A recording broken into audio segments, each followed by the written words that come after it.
हनुमान् श्रीपदो वायुपुत्रो रुद्रो नघोजरः अमृत्यवीरवीरश्च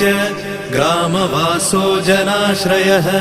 धनदो निर्गुणः शूरो वीरो निधिपतिर्मुनिः